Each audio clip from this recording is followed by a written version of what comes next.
I'm Nulph. I'm from Nealeigh. I'm in the veterinary science program. My topic is on should chickens have an option. So first off, let's meet the chickens. I have my omelet, my baked bird, my Dumbo, my triangle face, my brownie, and my Cleopatra.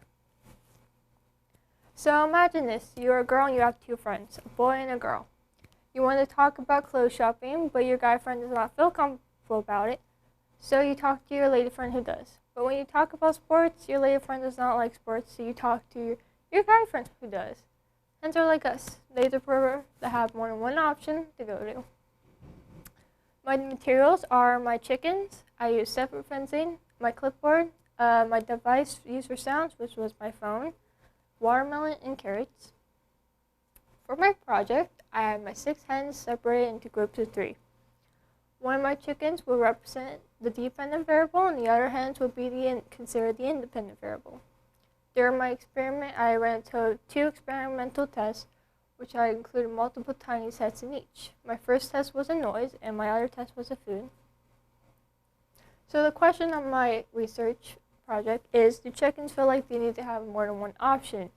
Meaning, do hens feel like they can go to another hen if they feel stressed, or to another hen if they want comfort? My hypothesis is if chickens feel the sense of scared, frightened, or just want the feel of comfort, then my dependent variable chicken will want to be around with at least one independent variable chicken. So for noise, in my experiment, I had used loud sounds, which were my hawk and owl, and I had used loud tapping with my clipboard against my chair. And for food, I had used carrots, watermelon, and I had cut them up into tiny pieces and placed them in 2 separate piles. Female chickens were determined from 2HC to 9kHC at a level of 60 dB sound pressure. Their hearing ranges from 9.1 kHC to 7.2 kHC, with the best sensitivity of 2.6 dB at 2.8 kHC. So here I have my chicken, and then at the top we have our human. Pecking orders are formed when a flock member confronts another, or if they confront a group. Where it backs down falls in the pecking order. If both chickens are willing to fight out, there might be a rough outcome, and some feathers can be lost, but normally when a feather are happening, it's because the chicken itself is older. And you can also think of the pecking order as a pyramid. The highest, whoever's on the top, has higher power.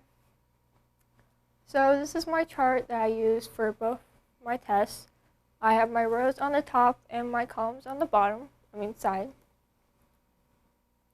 This is what my final project looks like. I have my noise chart and my food chart. So for my noise, there were 7 times where the dependent hen would not go to any of the other hens. There were 2 times where the dependent hen would go to both my independent hens. With that being said, there were 17 times where one hen would join another hen. Add up all the numbers in this test, which is 26. You have a 7% chance when not wanting to go to another hen in need of comfort, safety, etc. 26 of the hens had joined with the other 2. And finally, 65% of the hens wanted to join another hen when they hear loud sounds that could possibly scare or frighten them.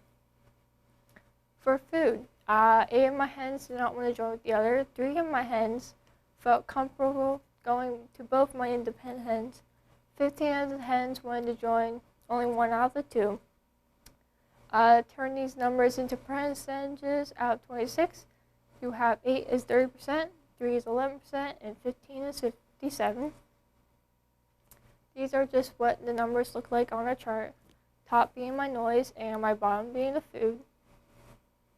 So in conclusion, if you ever get chickens, always remember to get more than 2.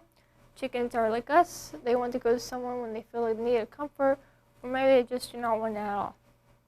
Not only that, hens want the chance to take higher dominance and form a positive balance between the other hens. And I'm done.